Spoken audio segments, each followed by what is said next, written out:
ఒడిస్సాలో ప్రచారం చేస్తూ మోడీ అమిత్ షాలు వ్యాఖ్య చేశారు. నవీన్ పట్నాయక్ ఒడిస్సాను తమిళబాబు కప్పచెప్పి ఒరిస్సా ఒరిస్సా ఆత్మగౌరవాన్ని అస్తిత్వాన్ని అవమానిస్తున్నాడంటూ ఆరోపణ. అమిత్ షా అయితే ఇంకో అడుగు చరిత్రలోకి కూడా వెళ్ళి అశోక్తో కళింగ యుద్ధం జరిగింది, కళింగులు తలవంచకుండా అశోకంతో పోరాడి వీరమరణం సాధించారు, అంతటి ఆత్మగౌరవం ఆత్మాభిమానం ఉన్నటువంటి ఒరిస్సా ప్రజలు తమిళబాబును అంగీకరిస్తారా అని ప్రశ్న. ఏంటి తమిళబాబు గోల? మీకు బహుశా నా వీడియో కూడా గతంలో చూసుంటారు.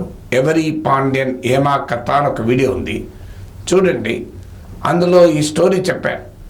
వికే పాండ్యన్ అనే ఒక ఐఏఎస్ అధికారి, ఒరిస్సా క్యాడర్ ఐఏఎస్ అధికారి, తమిళియన్.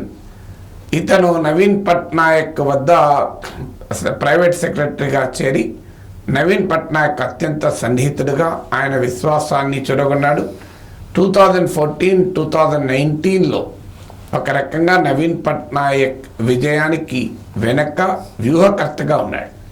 సో ఆయన ఒరిస్సా క్యాడర్ ఐఏఎస్ అధికారే కాదు, ఆయన సతీమణి కూడా ఒరిస్సాకే చెందినటువంటి మహిళ, ఆమె కూడా ఐఏఎస్ అధికారి. సో ఆ భార్య పిల్లలు ఒరిస్సా అస్తిత్వం కలిగిన వాళ్ళే, ఇతను మాత్రం తమిళుడు. సో ఇప్పుడు బీజేపీ వాదన ఏంటంటే తమిళన్ని తీసుకొచ్చి ఒడిస్సాలో మీద పెడుతున్నారని. అమిత్ షా అయితే చరిత్రలోకే కాదు దేవునికి కూడా ప్రాంతీయ తత్వాన్ని అంటగట్టాడు. ఒరిస్సా ముఖ్యమంత్రిగా జగన్నాథుని భక్తుడు ఉండాలా వద్దా అని ప్రశ్నించాడు. అంటే జగన్నాథునికి, మహాప్రభు జగన్నాథునికి ఈ ప్రపంచమంతా భక్తులే. సో ఆ విచిత్రం ఏంటంటే అది శ్రీ జగన్నాథుని కూడా ఒరిస్సాకే పరిమితం చేస్తున్నారు. ఇప్పుడు మధురై మీనాక్షి తమిళనాడుకే పరిమితమా? తిరుపతి వెంకటేశ్వర స్వామి తెలుగువారికి మాత్రమే పరిమితమా? ఆంధ్రప్రదేశ్కే పరిమితమా? విజయవాడ బెజవాడ కనకదుర్గమ్మ ఆంధ్రప్రదేశ్కే పరిమితమా? కలకత్తా కాళీదేవి కాళీమాత కేవలం బెంగాల్కే పరిమితమా? సో ఇలా విచిత్రమైన ఆర్గ్యుమెంట్లు ఎన్నికల కొరకు పెడుతున్నారు. సో శ్రీ జగన్నాథుని భక్తులు మాత్రమే ఉండాలి అంటే పాండ్యన్ భక్తులు కాదా? తమిళియన్కు పూరి జగన్నాథుని భక్తులు కాకూడదని ఎక్కడ రూల్ ఉందా?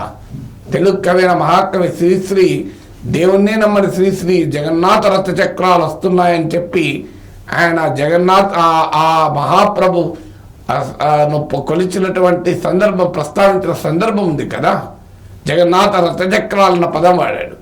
అందువల్ల ఆఖరికి దేవునికి కూడా ప్రాంతీయ తత్వాలు అంటగట్టి చరిత్రలో అశోకుని కాలపు కళింగ యుద్ధాన్ని తీసుకొచ్చి దాన్ని ఇప్పుడు ముందు పెడదామా?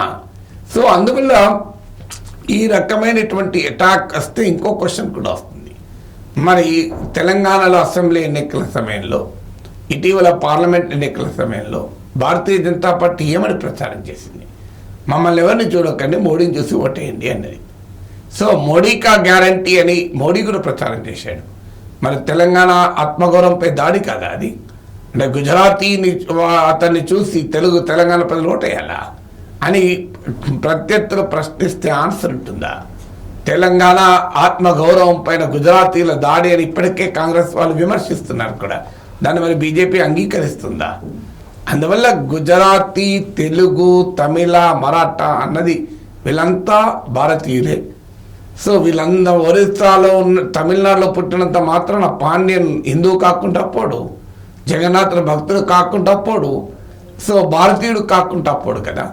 సో అల్టిమేట్గా పాండ్యన్ ముఖ్యమంత్రిగా మాకు సరైన వ్యక్త కాదా అనేది అక్కడ ఒరిస్సా ప్రజలు నిర్ణయిస్తారు. అఫ్కోర్స్ నవీన్ పట్నాయక్ ఇంకా ఆరోగ్యంగానే ఉన్నాడు కనుక ఆ చర్చ కూడా రాదు పాండ్యన్ ముఖ్యమంత్రి అని. సో ఒక ప్రాంతం నుంచి వచ్చి మరో ప్రాంతంలో ముఖ్యమంత్రులైన చరిత్ర చాలామంది ఉన్నది. తమిళనాడుకైతే అదే హిస్టరీ. జయలలిత, ఎన్జి రామచంద్రన్ తమిళనాడుకున్నది. ఈవెన్ రజనీకాంత్ను రాజకీయంగా ఉపయోగించుకునేందుకు బీజేపీ చాలా ప్రయత్నం చేసింది. రజనీకాంత్ రాజకీయాల్లో పార్టీ పెట్టుంటే బీజేపీతో పొత్తుండేది. మరి రజనీకాంత్ను తమిళనాడులో పోయి మరాఠీ బాబును మీరెందుకు ఆదరిస్తారని బీజేపీని అడగమనండి. తమిళ ప్రజలు ఎలా తిరగబడతారో చూస్తారు. రజనీకాంత్ తమిళనాడు వాడు కాదు కదా, మరి మహారాష్ట్ర అతను కదా. సో మరాఠీ బాబుకు మీరు తమిళ రాజకీయాల్లో అసలు స్థానం ఎక్కడా అని బీజేపీ ఎందుకు ప్రశ్నించలేదు? పైగా రజనీకాంత్తో కలిసి రాజకీయ ఎన్నికల్లో పోటీ చేద్దామని అనుకున్నారు కదా. సో అందువల్ల ఈ రకమైన ప్రశ్నలు అనేక ముందుకు వస్తాయి. ఒడిస్సాకు మాత్రమే అస్మిత ఉంటుందా? తమిళకు అస్మిత ఉండదా? తెలుగు వారికి ఉండదా?